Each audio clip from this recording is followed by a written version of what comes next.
What is up, good people out there on the other side of this weird podcasting machine? I hope you are having a great day today and are excited to dive into this episode with us. Today's topic is character sheets, or more accurately, how personality and stats influence each other. We talk a lot about the distinction between the two, but the many bridges that are built from a personality to a stat of a character, where you always need both to have fun playing a TTRPG and also what makes a good character sheet, since those are your documents to engage with the game and play your character. I know this topic might sound pointless, confusing, or shallow in the beginning, but trust me here, it is not. There are some great discussions around how much a stat should influence personality, the infinite ways how a stat can manifest, and a lot more. So without further ado, here is episode 78 of DoubleDM.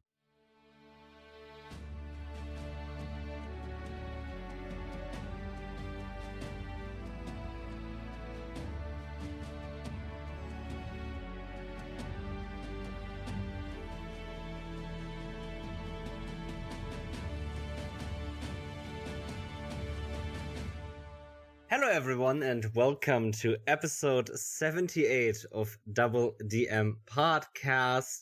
Today we are talking about character sheets and characters and how those play together and how they don't play together. But first, let's talk about our weeks. I am as always your co-host Emil, and I am here with my co-host Niels. Hello. How are you doing today? I am doing kind of great. Kind of great? The kind of is related to my exam in 2 days, 3 days? 2 days. 2 days. 2 days. On Saturday. Saturday.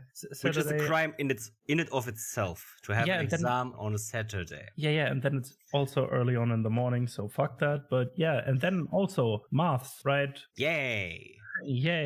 Very fun sometimes. But yeah, I'm preparing for that a lot, more or less. Sometimes more, sometimes less. You know, it's just... You better be preparing today. Yes, and I am. Tomorrow. Yes, I am. I am meeting up with a friend today in about 2 hours to do some calculations or some exercises and all of that. Mostly differential equations today. So yeah, yeah, fun thing. Not nervous at all. Why would I be, right? Yeah, why would you be? So anyways, how about you? I had one of the best weeks ever, right? I had TTRPGs all days and had good time with friends. I did some work, but mostly I had TTRPG fun. Perfect. This sounds like an awesome week. It is an awesome week. So any specific TTRPG things you want to talk about? Well, we can decide what we want to talk about. We either have the Tyranny of Dragons session where my players try to break into the Lord's palace to clear themselves of any other crime they commit. And yes, their plan was, let's break into this palace so we can interrogate the prisoner we framed. Okay. What they wanted to do was break into the palace to interrogate the prisoner that they just framed for a murder. So they can make sure that they will not be imprisoned. Let's commit a crime to cover up a crime so we don't get convicted of a crime. And yes, they are the good guys in this campaign. Yeah, that just sounds like a classic TTRPG storyline, I guess. Oh, it so much is, right? The person they framed that was a cultist, so it was more or less just to make sure that the cult doesn't get what they want with this cultist that they just framed. The problem is, they learned that obviously the cult doesn't want their cultists interrogated, so they're probably sending someone to kill this cultist in the prison. And the players go, oh, so we also need to send someone into the prison to make sure that they don't get killed. But we also need information from them. And we need to make sure that the evidence doesn't lead back to us because we placed it. This is all kinds of majorly fucked up shit, but yeah. I am enjoying it, especially because two of my players went invisible to the palace, tried to sneak in, and then invisible lost each other, and then both decided on their own because the invisibility wore off and they didn't have enough resources to work with what they had, they just both decided to fuck off again and go back home. Like, no joke. Both of them invisibly went up to the castle. Both of them invisible went up to the castle and decided, nope, fuck that. Okay, yeah, okay. Like, yeah, I can see that. Perfect. It's so perfectly together. I love it. Yeah, and with all the plans you just told me, I see nothing that can go wrong with that. Nothing can go wrong, right? Possibly everything will go all right. Nothing will happen. Everything will just go as planned, as TTRPGs do. Nothing will, no shit will hit the fan. No, definitely nothing will go wrong ever or ever. But this game, I set it up as this kind of cat and mouse game between them and a lot of other factions. There is the Harpers, there is the Order of the Gauntlet, there is the Cold, there is the Lords Alliance, there is the Lords of Waterdeep, and a few other hidden organizations my players do not know about yet that also obviously will take advantage of what just happened or what is just happening in the city. And everyone's furthering their own agenda, right? Everyone wants to have something from this. Players are the wild card in this because they have a monk from the Harpers that is their friend and works mostly with them. So I said to them, while this person obviously is also for the Harpers, they're also rooting for you, so they can help you. Same with the Order of the Gauntlet. Same with the Lord's Alliance. Same with the cults. They even have a cultist spy for themselves. So they have arguably much more tools than any other organization has. But now my players need to use them. And that's going to be the fun part. What do my players do? How do they make sure that they win in this cat and mouse game where they can be the cat and the mouse? Interesting. Okay, yeah. That's basically what this is. And I hope next time we get to play, which is next week's overs Tuesday, they can actually finish that, because this has just been set up as a in-between game to get them more interested in the politics side of Tyranny of Dragons, which is the second part of the book. There's also a little bit of politics attached and the Council of Waterdeep, and I wanted to get them interested in that, and also to make sure that we tie up some loose ends that happened over the course of Hoard of the Dragon. So yeah, and I hope they finish that, and then we get to my favorite part of the book that isn't even part of the books. Nice. The attack on Neverwinter, because there's this very cool concept art in the book, in Hoard of the Dragon Queen, I think, where a blue dragon breaches the walls of Neverwinter. And I was like, why the fuck is there not a chapter on that? Yeah. So I made one. Hell yeah. I can't wait to hear about it. I think you showed me the concept art once. And yeah, it was fucking amazing. Like, why do you have this art when I do not get to use it? Exactly. So just make your fucking own. And you did. Awesome. Yeah. I want to hear about it as soon as you play it. I will tell about it. But my players have been at this one adventure we are currently playing for 3 more sessions than I expected, so we don't know if they even get there next time. We will see. Alrighty. Anything else? Well, I had a second session that I can talk about. My players, I also had my Phantoms of Chaos game, which was my players going into the icy tundra of a country and fighting a ruler snake matriarch, so they do not absorb their sister, so they do not summon a demon lord. That happened, and my players won. And yeah, they won that boss fight very, very barely. They had no spell slots left. Most of them were on basically 1-hit HP, but they won. That's a good The boss, the matriarch, was vanquished. They were banished, and with them, all UNT were banished as well. So this ancient race of rulers and conquerors is now gone. Well, they were gone already, but they were just there in ghost form. So now the ghosts are gone. Okay. Yeah, and my players now I look forward to the next chapter of our campaign, which we've been having check-in sessions, so we and my players getting together, talking about the game a bit since Sunday. I already had 3 of 4, so I only need to have 1 more, and then I can start preparing what happens in the next chapter, or more or less what will lead them to the next chapter. They have been getting some information on what they would like to see, and what they don't want to see again, on how they would change a few things, maybe what about their character, and what they want to know. And yeah, so I'm pretty confident that the next chapter is gonna be just as awesome as this one, and gonna be a lot more personal to them. Ooh, I love that smile on your face right now. This just I'm a dick to my evil. players sometimes. Yeah. But they like it. I mean, it's fun to be a dick to your players sometimes. I mean, they like it, so it's not being Exactly. a dick. Yeah, but you know what I mean, right? It can be a lot of fun. Yeah. Yeah. I also have a session coming up this Sunday, a small one. Just a small one in Curse of Strahd. Where we left off when we were standing in front of a werewolf's den after we heard someone scream. Okay. And now we are in this kind of standoff where we keep at least a certain distance between us. But no one letting the other party out of sight and waiting till the leader of the werewolves gets back so we can talk, because we all think there are way too many werewolves for us to handle. So we don't want to directly engage. But still, screaming innocent people are not a good sign for our group, because we try to be good and try to help the people there as much as we can. And this kind of counteracts that when we heard the scream in pain and turning someone involuntarily, and all of that is maybe not the best thing to do. So yeah, we followed that scream, and now there's this kind of standoff, and this kind of political thing is gonna happen Sunday morning. Oh, okay. So yeah, I'm excited to see where this is going. Interesting to hear. And it's good that you get to play TTRPGs right after your exam, because fuck exams. Right. Exactly. Yeah, nice. Okay, that's pretty cool. I like that. So yeah, I don't have anything else to talk about because I'm on vacation now, so I don't do anything else but TTRPGs and this podcast. And you have exams, so you do nothing else except this exam and this podcast. So exactly. I think we should just go ahead and dive into episode 78 and our discussion about character sheets and the usefulness of them, and how to use a character sheet and how to create a good character sheet, or what makes a good character sheet, or whatever. I don't know the title yet of this episode. So we will hear you guys after the mid-roll and then dive into a very interesting and fun discussion.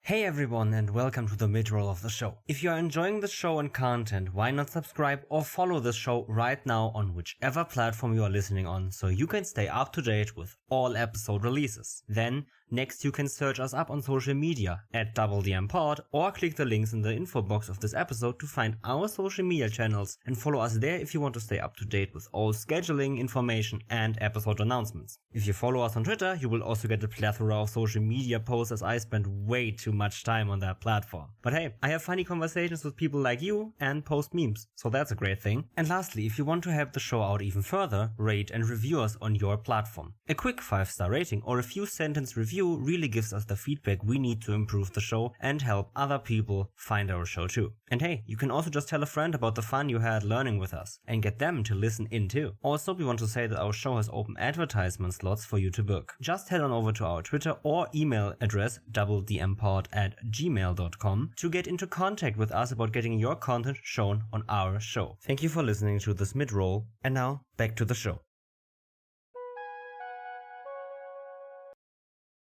And with that, welcome back to the episode. Today we are talking about character sheets, characters in general, and what kind of combines the two, separates the two, and how it all plays together, right? So yeah. Let's start at the beginning. So what is a character sheet? What composes a character sheet? What composes? So that's interesting, because obviously that depends heavily on what you're playing, what game you're playing. Some games don't even need a character sheet for you. So what composes a character sheet? You could also say just nothing, right? It depends totally and entirely on the game you're playing, because most games that require you to have a sheet attached, and there's everything that you need on there. Other games that don't have a sheet just need you to make like 3 notes or something for 3 stats you need to roll. You don't need a sheet for that. But a sheet is obviously, I think right at the beginning of this episode, I want to say, I think a sheet is a very good indicator of how the game works, or it should be. Because the first thing I am looking at when I pick up a new role-playing game is not the how should you play this game, or what is this game, or something section. Those sections are very well good. I'm not saying that these sections are useless at all. I like them a lot, actually. But the first thing I am looking at when I pick up a new game is, how do characters work? Or how do I play this game? And the best thing to see how I can play this game is to make a character, right? How can I engaged with the game in D&D. Okay, there are these classes, there are these races, there are these ability scores, and I create them like this in this order, or I can create them in what order ever, but I have this. This is how I create a character. Or in other games, first I pick this, then I pick this, then I have pick 3 from this list and all of that stuff, right? But there's the character creation process should take a player through all kinds of experiences through the book. They should make the rules kind of clear, not necessarily everything about them, obviously, but when I create a character, I should have a basic understanding after that of how the game is supposed to work. Yeah. I have 5 skills. All of these 5 skills. What do these 5 skills mean, right? And a character sheet, coming to that, is the perfect way to condense that reading I just did, right? I create a character, step 1 to step 11 or whatever, and all of these steps should be kind of reflected on the character sheet, at least in some way, right? It always depends on what steps there are. First step or step 0 is often create a concept. That doesn't necessarily have to be on the sheet because the concept just is supposed to lead you through the next 10 steps. But when I create a character and I have a finished character at the end, and the game has a sheet, the sheet should be filled out, and I can look at the sheet and understand my character. And that composes the sheet, right? It should completely take the character creation process and kind of condense it into a few sheets of paper or into a document that I can look at to understand the game, kind of even. Yeah. Not everything about the game, but the character sheet is where I look for my character, right? This is the reference document for my character. And so everything my character needs to be referenced for should be on the sheet. Yeah, basically it's a baseline of what your character can do in a condensed way. Mm-hmm. You obviously don't, or most of the time, don't have the space to completely write out the rules or special abilities or whatever your character can do on there. Mm-hmm. Yeah. And then reference the rules or whatever in the rule book itself. Mm-hmm. It's, like you said, a reference card for all of things. Yeah, it's a reference card for the character I want to play. I think spells are a very good indicator in fantasy systems for how this reference card works, because you do not write the description of the spell down for every spell. At least in most games, not D&D, Pathfinder, you don't write the 15 spells you have on this character sheet, because that would make it too long. Yeah. But you write the name of the spell, you write the most important bits, like radius, like is it concentration or not? What damage does it do? Does it require a saving throw or something like that? You write the most important bits down. That if you're a player and look at your spell list and say, okay, I want to cast the spell, you can still Google the spell or look up somewhere else in the rules, see the spell, read it, and read every information you have, but you have the most important information, the spell name, the range, the saving throw DC, or the plus to hit on the sheet as a reference, so you can keep the game going, more or less. Yeah. That's kind of what the character sheet is supposed to do. It's a reference document you can use to understand the abilities and ways of working and ways of engaging your character has with the world, the game lore, the enemies, the other player characters, and basically everything around you presented to you by other people that are not on your character sheet. And even then, sometimes you can engage with your character sheet itself in very much different ways. But it depends so heavily on the game that we can't even make really clear statements without like trying to talk about games. And we're talking about these games that really require you to have a character sheet now, right? There are a lot of indie games that are only 5 to 6 pages long in their rules, where you do not need a character sheet to reference the 3 things you need to roll for the entire game. Yeah. Right? 1-page RPGs, if they would require you to have a character sheet, an actual character sheet, instead of just a character card where you write down a few things, maybe draw a drawing and have some notes, that is all you need for these games. That is still a character sheet. That is still a reference document for your character. But it's very different from the 5 pages D&D has. For your equipment, for your spells, for your fighting, for your ability scores, and all of the stuff D&D has. Exactly. And in comparison in quotation marks to that, what does a character is composed of? Well, we talked about that with CC ... and I want to bring that up from episode 33. That's over a year ago now. With CC, we talked about that. That is, a character is kind of made up of essence and gestures. And I love that, what he talked to us about then, right? You have gestures, which are the things your character does, the way they present themselves, the way they talk, the way they answer questions and all of that stuff. But essence is, right? Gestures show that essence, is what he said. Gestures are the container for that essence. And that essence is your character, a concept, more or less also, right? That is your character. Something, they are a person personality, they are ideals, they are flaws, they are fears, they are connections to other people, bonds, they are how they are a way of thinking, they are morality, they are, right? There's a lot of stuff in a character that just makes up a personality, right? Personalities, people are complex, and a character is as well. Even the most simple-minded character has kind of a reason for being simple-minded. It's not that they are just dumb. It could be that they never received proper education, right? There's untapped potential more or less in that. They just weren't taught how to read and write and therefore can't. Exactly. But they could if they were taught or something. Like that is a character is just a concept at its baseline that then is a history, morality, bonds, flaws, traits, and a lot of different stuff building on top of each other, right? If we're talking D&D, it's personality traits, it's flaws, it's bonds, it's fears, it's secrets. All of that stuff is the character. Yeah, and especially even the reason behind those personality traits, flaws, ideals, bonds, drives, whatever, because what a character really is what the experiences they have made them. Because everything you experience shapes you in a different kind of way. Yeah. And this is the same for TTRPG characters. Everything they experience, everything their group experiences, everything shapes their character. Yeah. And it's not a static thing. It is ever changing and more or less fluid. Yeah. Because it is, you can start off as a harsh, grumbling dude or whatever, and then become this warm and empathetic person that you wanted to be through the experiences and things your character witnessed during the campaign, before the campaign, or whatever. I think it's very good to mention Brennan Lee Mulligan said this a lot of times, I think, even, right? When it comes to backstory, right? Taking that topic up off the ground as well for this, is everything that's important in the backstory is trajectory. Where are you going, right?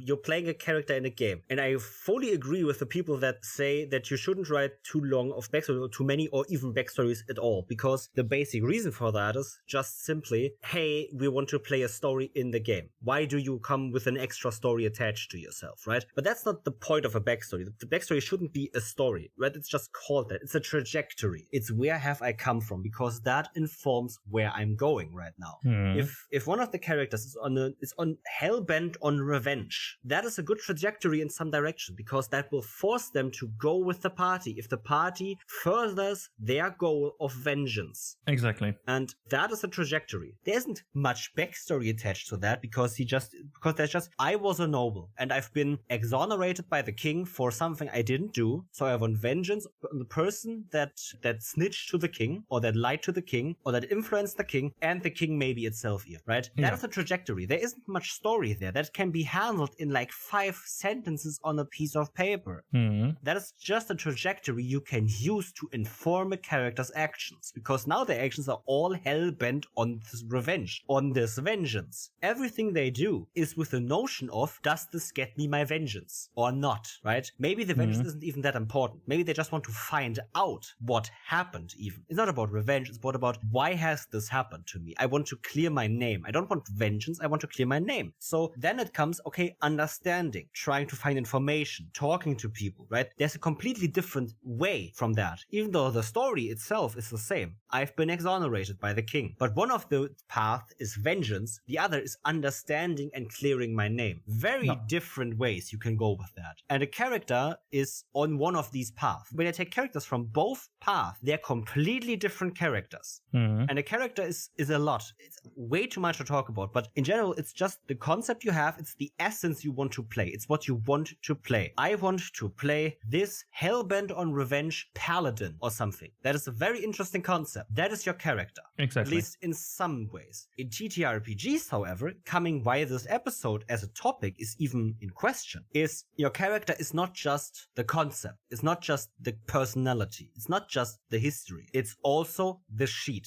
Everything and every way you engage with the rules, other player characters, NPCs, or the world around you is part of your character. Yes, that is always true. If your character has a 20 strength and is very strong, that is part of their character. That is not just a stat, it's part of who you are. Exactly. There's a reason for this high strength. At least there should, because I just was born this way. Yeah, maybe your genetics are very, very, way better than everyone else's. That's still a reason for the strength. Or you trained a lot. That's the reason for the strength. Or you were cursed, or not cursed, but enchanted. That's also a reason for the strength. But there's reason. And that reason could be explained by another reason. And that is history. And that is still informing a character. Your character sheet informs your character. And now the question becomes, with this episode, is kind of, where does the character sheet end? Where does the character begin? Yeah, Niels, please try to explain to me, where does a character sheet even end? Or where does a character begin? Or how do these things play together? Whatever you want to say. Yeah, I think it's weird. It's a difficult thing to answer. I think in the essence, it is like two fluids in each other that don't have the same density, kind of. They flow into each other and are contained within each other, but aren't completely set. They are not completely separable, but you see a distinction that kind of draws out. You can hear the chemist coming out of Niels right now. Sorry.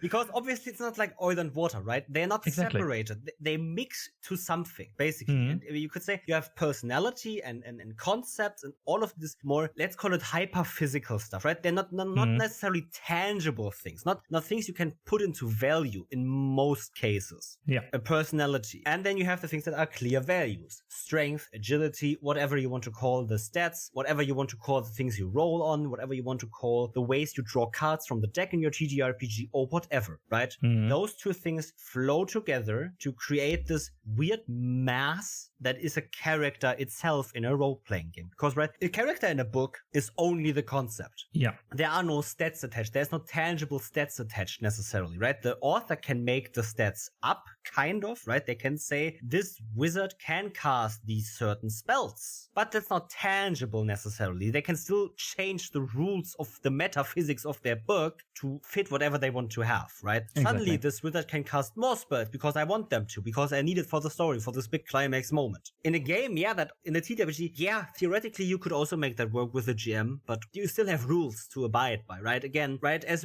we said a lot of times, rules are still there to be abided by. It's not necessarily that, for example, the owlbear discussion with the new D&D movie coming out. I don't give a fuck if that druid can wild shape into an owlbear. That doesn't matter. But it's still that wild shaping might take out their energy to do that again. Maybe this druid in the movie can only wild shape a certain number of times a day, which would then be reflected in D&D by the rules where it says they can only wild shape amount of times a day. That is their druid level rounded down, I think. So it's something along, I'm not completely something sure along those lines. But basically that's it, right? Those are the rules. And they can be reflected by, maybe you can only tap into that magic that many times a day. Or you exhaust it after that. Two different ways to explain the rules in a thematic, characteristic way. And that's why these things flow into each other, right? My character is strong and brash, maybe. And that's why I gave them a low charisma. Because they're not good in social situations, because they always speak their mouth. They don't know when to shut the fuck up. Yeah. That is a character concept influencing your character statistics. And the other way around, you can also do, my character has a low charisma. Maybe they are shy. Maybe they are very socially awkward.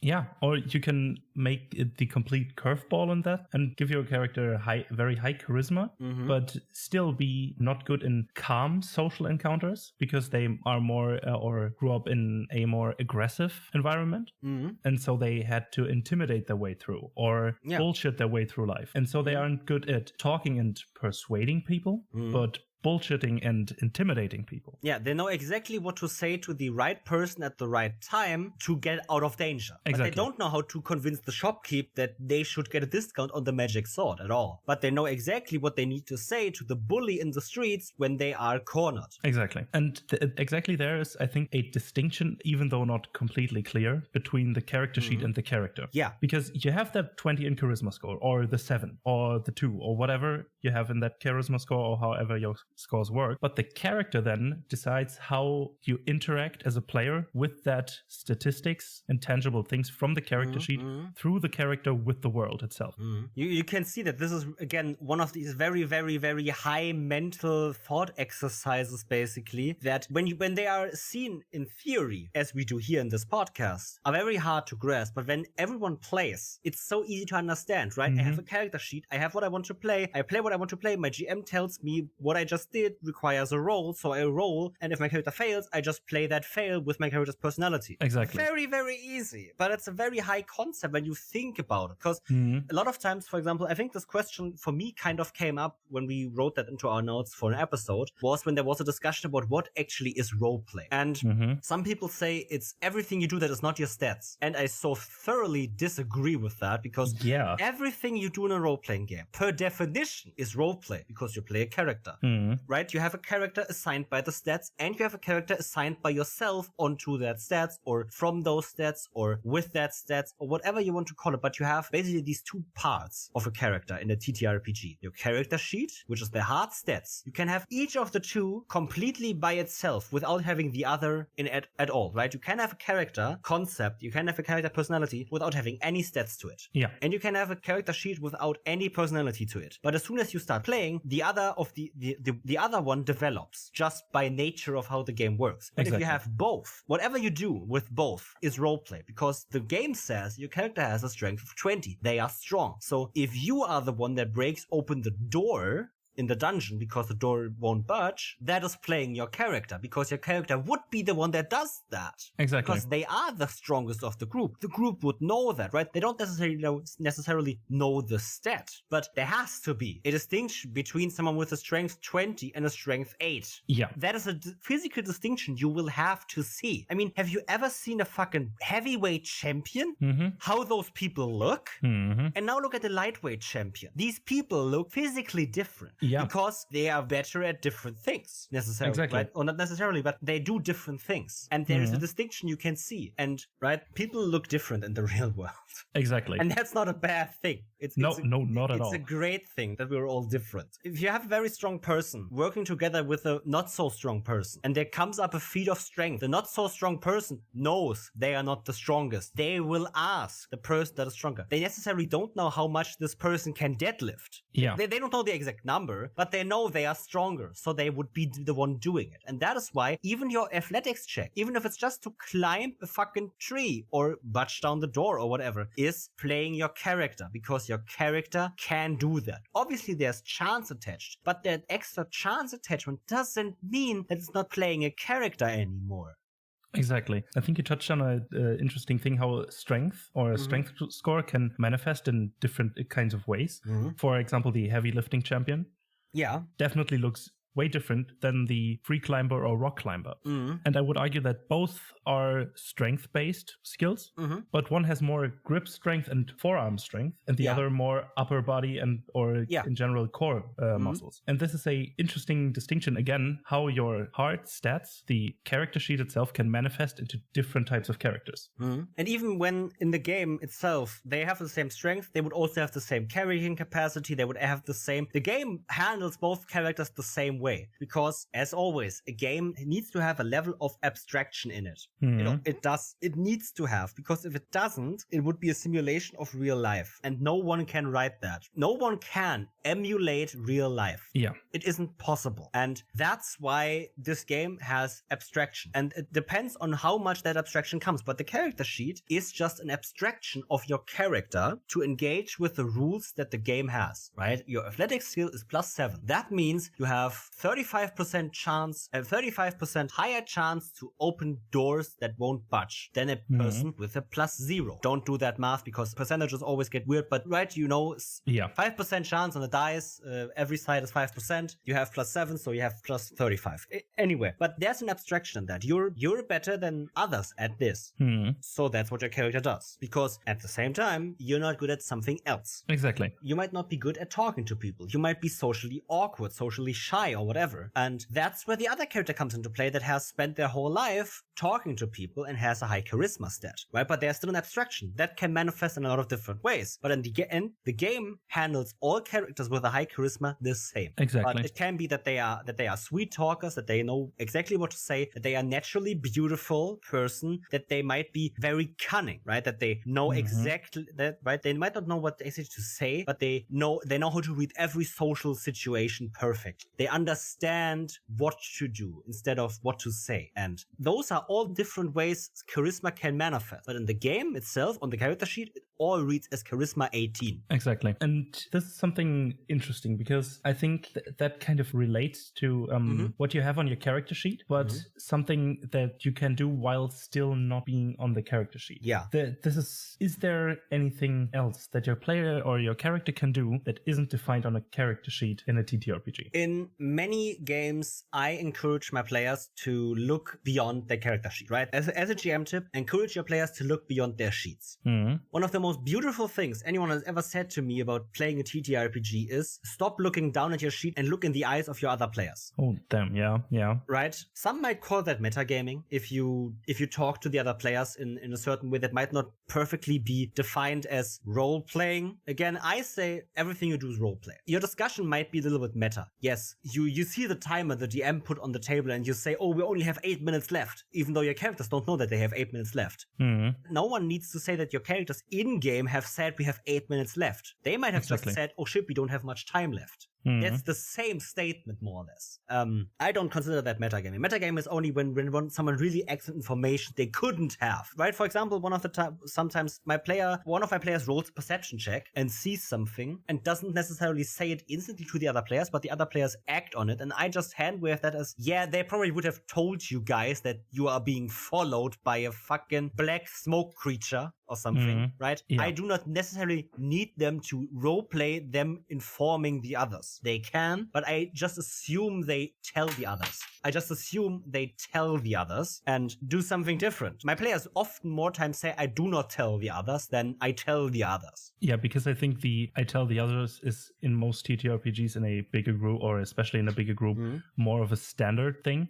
And if you want to keep something secret, that's when you tell, hey, this is something I want to keep secret. This is something I want to keep to myself, or at least for now. Yeah. So yeah, encourage your players to look beyond their sheets. And how do you do that? Well, first of all, it's I think creating challenges that require them to look beyond their sheets and figure out a solution that doesn't necessarily come with stats. It's alone. That come through ingenuity. Ingenuity can't be found on your sheet. The tools for your ingenuity can be found on the sheet, but the idea itself cannot be found on the sheet. Maybe, obviously, if you look at your sheet, you get the idea, but besides the point. Encouraging players to look beyond the stats they have is a very good way to separate a character sheet from playing the game. Because yes, the character sheet is how you engage with the game, but it's not the sole way you can play the game. You can play a whole TTRPG session without a single dice roll. I've did so many times before. Yeah. Those were some of the greatest sessions I've ever played because they were heartfelt, they were mysterious, they were lore dumps or whatever, but they were great because they were something different. They were interesting. And maybe sometimes we overcame challenges without a dice roll. That also works. But if you train your players to look at the character sheets for the solution to all the things, that's not necessarily bad, but it can lead to your players always looking to solutions at the character sheet. Yeah. And that can be bad if it becomes bad because you make it bad, right? It doesn't have to be bad. And a game should give your players all the options of how to engage with the game in the way the game wants them to. But yeah, I just think that looking beyond the character sheet is very important in not just doing what is on your sheet, right? That is basically what in the game, but also out of the game. Exactly. Things everyone understands as roleplay. To come back to your question about what can a character do that's not on the character sheet, I think actually a lot of stuff. A lot of flavor, for example, for me. One of the things is, right, when you look at D&D, for example, no one really cares about how much you carry. No one cares about encumbrance. But aside from that, it's totally reasonable to say your character has some small minor things in their pouches and in their satchels that are not on the character sheet necessarily written down in the equipment notes. I don't know. They have some kind of sand that they got from somewhere, from a distant beach where they were the happiest they've ever been in their life, or whatever fucking really, right? And that flavor, using that sand for something. But that's flavor. But I think also that there's some maybe mechanical value in not necessarily looking at the character sheet. This could maybe be a hot take, but I think very, very, very minor things can also have a mechanical impact that's not necessarily represented on the character sheet. And no, it doesn't make your fucking characters OP when they get a +1 onto their next character, onto their next dice roll because they had a good night's rest because one of the players, I don't know, brought had up some homemade cookies with them or whatever. Yeah, right? Yeah. Who the fuck cares? Or who the fuck should care, right? Exactly.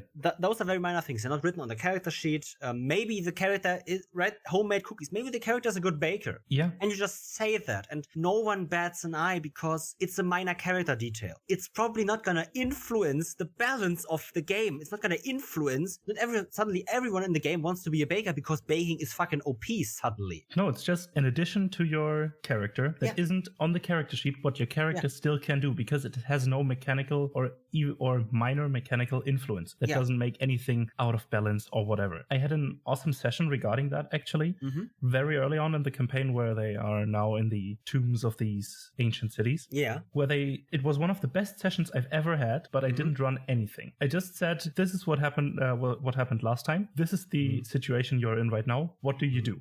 They went to one of the families and just sat at the table and talked for 4 hours straight about different things, and it didn't have any mechanical influence, but it developed their character because they were about talking interesting things they experienced. They talked about what they wanted to do. They made some plans. They just had an awesome time and had a great day off, you could say. Yeah. And this is something that isn't reflected anywhere on the character sheet.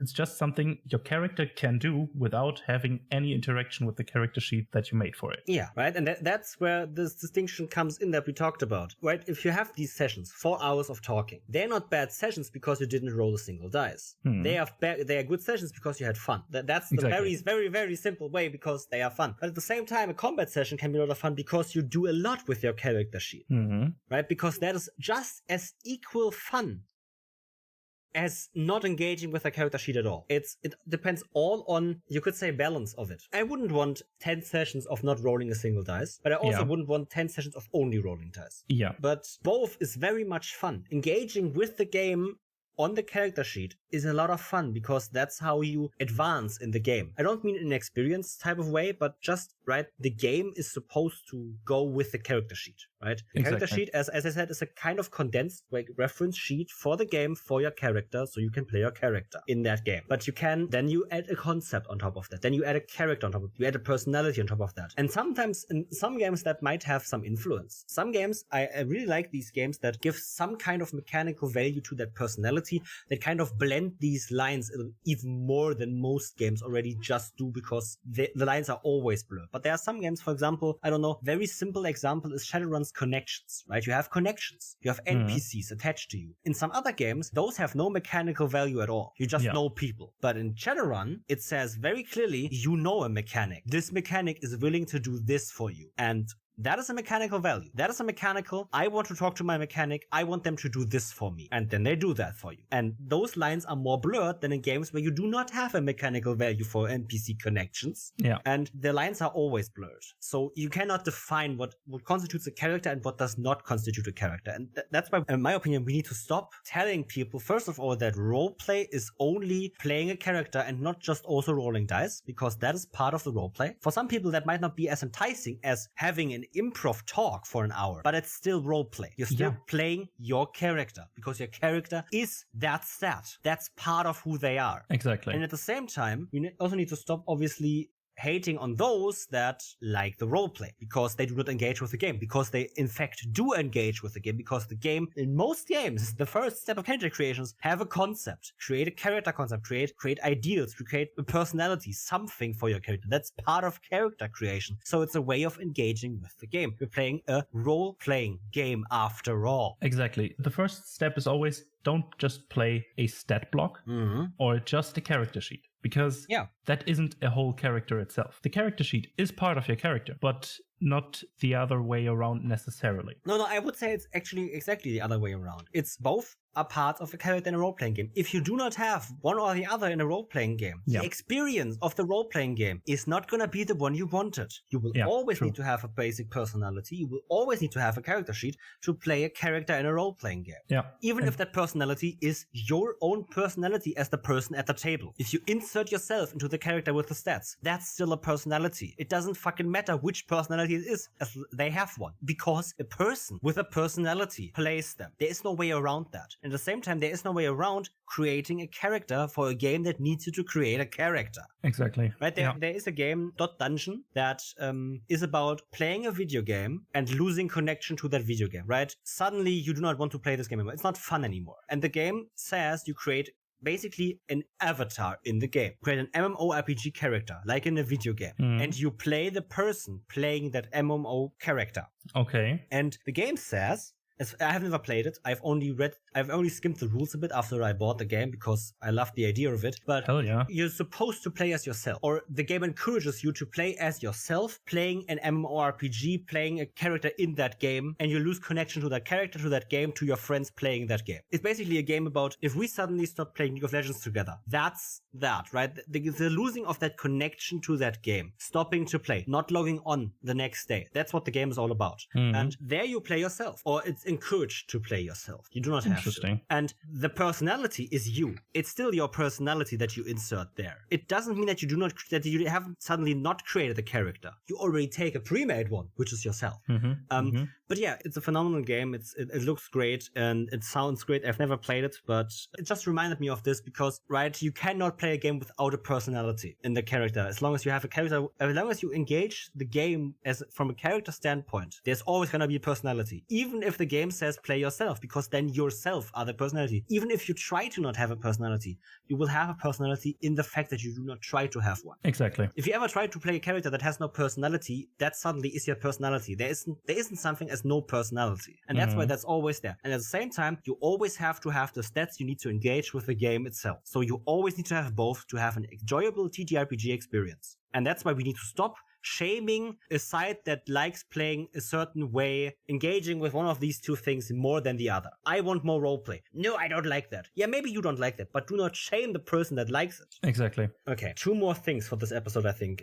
Niels, I want to ask you, what makes a good character sheet? I think, especially in a more rules-heavy, or even basically in any setting or a system, a good character sheet is for me, a very well structured thing where I know exactly where to look if I want to engage with the world in a certain way, and then find the rules that I want to, or the abilities that I want to use, or the stats that I want to use to engage fairly easy, and then reference the rules if there are any questions about them. Yeah. So a very well structured and clear cut thing with some opportunities for completely made up things that I can put in there, like notes on how to play my character or some personality things, even if it's just the empty backside of the character sheet, but something that is a bit structured for the mechanical things. Yeah. And then a bit more of a free ranging part where I can write my own notes on the character and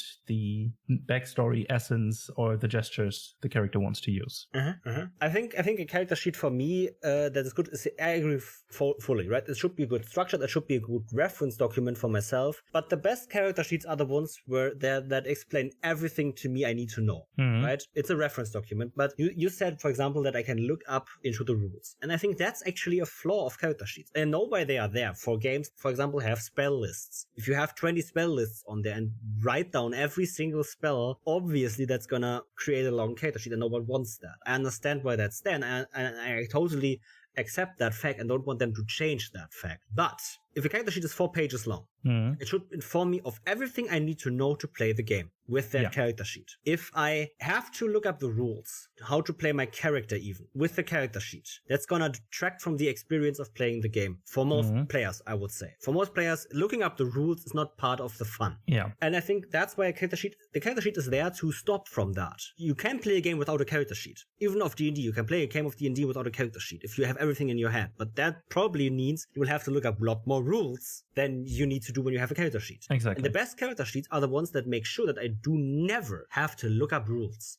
while playing the game. Because they exactly tell me what I can do, what I maybe can't do, right? Maybe there are disadvantages or things I just cannot do on the character sheet. But character sheets, there are so many different character sheets, but the best ones for me are the ones that make it easy for me to engage with them. That means they are clearly structured, I can understand them, but that also means that I do not have to look up the rules ever. I understand that games that have a lot of options for you, like Pathfinder or D&D to some extent, especially with spells, I understand that you cannot put a whole wizard spell list in written text down somewhere on there. But for example, there's a reason why these spell cards, right? I have these spell cards, cards that I put on the table for my players, so they can look up the spells they want to cast in there instead of looking at the documents in the book or on the PDF.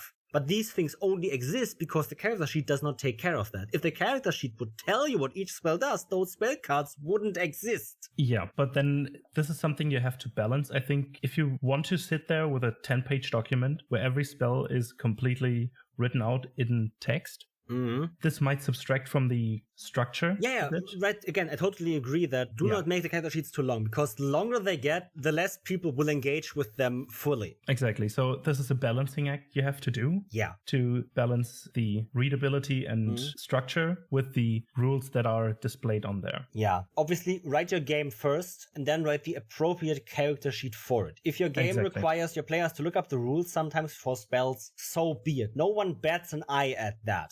Okay, last thing for me. One discussion I always hated since ever coming to TTRPGs, or rather since ever becoming part of the Critical Role community. I'm not saying I'm a full-blown critter, but I like Critical Role. I like the people doing it. I like watching the show sometimes. Is how much fucking hate there was for Marisha Ray for playing Keyleth the way she did while the live show went on of Vox Machina, right? That has died down over the years. People have understood, people have learned, people have, especially with Legend of Vox Machina coming out, I think there were a lot of views about the redemption of Keyleth and all of that stuff, but I hated that so fucking much, that discussion around that, because how much should a sheet convey your personality of a character? Because Keyleth was a druid. Her wisdom was a very high stat. She had a high stat wisdom. Her charisma wasn't really high because she was socially awkward. Marisha Ray played Keyleth as anxious, socially awkward, maybe not that great at social interactions, and kind of awkward, and just not being good at reading the room and all of that. That was all influenced by how she wanted to play Keyleth as this insecure person. And a lot of people went, but insecure would mean that your wisdom isn't really high because you don't have much experience. I understand that wisdom as a stat is supposed to be your character's experience, your character's way of reading the room, your way of understanding, maybe even, right? Wisdom is that mental stat for that. I understand that, but obviously charisma also does that. But for me, that discussion was always so pointless because one is a stat, the other is the character, and that's where that distinction kind of comes in. Let people play the fucking character they want to play, even if their stats don't necessarily match in your view of the game. In their view, it does match. Marisha Ray's socially awkward druid was able to play a very high wisdom with a very low charisma and be very socially awkward, bad at reading the room, not really having this social filter necessarily, right? There were a lot of stuff, but there were a lot of hate for that she didn't play her character with the wisdom stat she has. Let her fucking play her fucking character how she fucking wants. How about that? Like we talked about, different ability scores or stats or whatever can manifest in so many different ways. Yeah. Like, for example, the strength being the heavyweight champion or the rock climber, or charisma being, I can sweet talk people, or I know exactly when to talk to which person and to say exactly what I have to say to get out of a stickier situation, but put me in a royal court and I'm fucked. Yeah. This is completely the same for intelligence, wisdom, or whatever, any stat that you want. It's completely correct for everything on the sheet. Exactly. Everything can manifest in different ways. I mean, it could be a feat of strength to just barge down the door, or it could be your athletics is kind of more point blank strength, that you know exactly where to apply the right amount of strength so that you do not need that much of strength. Athletics doesn't always have to be running head first into the door. It can also be knowing exactly at what points to apply the right pressure. Yeah, it is everything on there can be interpreted in so many different, in indefinitely different ways that there isn't the way to play a certain statistic on any character sheet. Yeah. Because it completely depends on the character that you want to play. And that's why I find the discussion around Marisha Ray playing Keyleth not right so bad, because she did exactly what she wanted to play. A socially awkward druid, not knowing if they are actually ready to lead their people, needing to prove themselves, and not knowing if they even want to or should do or whatever, and scared. And wisdom as a high stat just doesn't mean that you cannot be not scared, that you cannot be awkward. Therefore, she had a lot of knowledge of how nature flows, right? It might sound weird, but observing nature, scientists have told us that there are certain patterns in nature that always occur, and that's just how they are. And that gives us a deeper understanding of the world around us. That is something Keyleth had with her high wisdom, instead of the I am not scared of whatever, but because she wanted to be scared. Let her fucking be scared, even if her wisdom stat doesn't necessarily fit your view of how she should play the character. Yeah, and I mean, if you don't know how to read a room, because you lived in the fucking woods for 2.5 years, you know exactly how to read the fucking woods, but not the room in a social situation. Again, a different way of interpreting a high wisdom in D&D. It's completely dependent on what type of character you want to play, how you interpret the different things on your character sheet. And yeah, that just infuriating. I fucking hate it. The thing about that is the general thought isn't the character sheet, the stats should influence your character's personality. But saying that there's only one way they do that is bad. But right, a wisdom stat can be interpreted in a lot of different ways, and I think you should interpret your stats the next time you look at a character as a player, or as a GM even, and interpret how does that even convey to that character. Intelligence. Maybe they were taught all of this in a school setting. But maybe they also acquired their intelligence on the streets, right? It doesn't have to be necessarily street smarts, but it just has to be maybe they learned more by traveling. They were themselves a scholar, but they were traveling instead of being an academic in a university. Those two people will have very different knowledges of the world around them, and very different ways of using their intelligence. One of them might be way more theoretical, one might be more empirical. Those two ways are ways of how intelligence works. Exactly. And this is true for everything on that. I, as Emil, always say I would have a very high con stat if I ever were a D&D character. Why is that? Because I never get fucking sick. I haven't had a sick day since 2nd grade in school. That's impressive. 17 years of my life, I've never had a fucking injury. I've been hit by 80 kilometers of hockey balls in my face. I just stood right up and walked again. That is my con. I can eat whatever the fuck I want. I do not get a bad stomach for most things. There's something that I can't eat, but right, there's a lot of different ways my con is, but when I have to run, I'm not that athletically constitution, basically.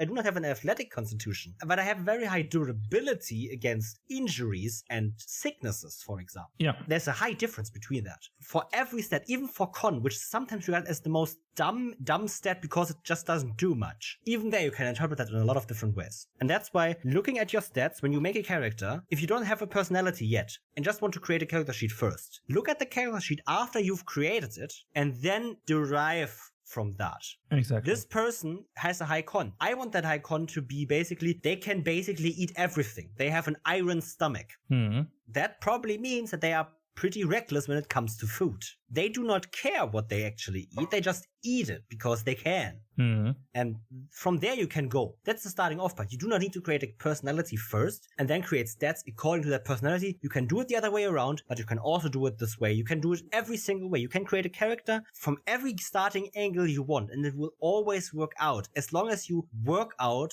from that angle to all the other angles after that. Exactly. And that's why this discussion kind of is important, but kind of very simple to explain at the the end. Just start creating a character and both things will come and both things will influence and both things are valid and everything works. Yeah. That's it. That actually sums it up perfectly. This weird topic and discussion to come to this more or less easy, in quotation marks, conclusion. I didn't think this... It's for most things in TTRPG this way. Yeah. The hard sounding discussions, the hard theoretical discussions are very easy to comprehend because, again, playing TTRPGs is actually very simple. Yeah, and most of the things just explain themselves when you play them yourself. Yeah. And this is true for a lot of things. Just theoretically, that might get difficult, but when you actually do it, might not be that difficult anymore. Alrighty. And as per usual, you can follow us on Twitter and Instagram at DoubleDMPod, or you can visit our website at www.doubledm.com. And we also have a Ko-Fi if you would like to check that out. And if you like the show and enjoy the show, please leave us a review on your favorite podcast listening platform, be it Apple Podcasts, Spotify, or whatever. Would help us out, really out. And with that, thanks for listening. Hear you on the next one, and bye-bye.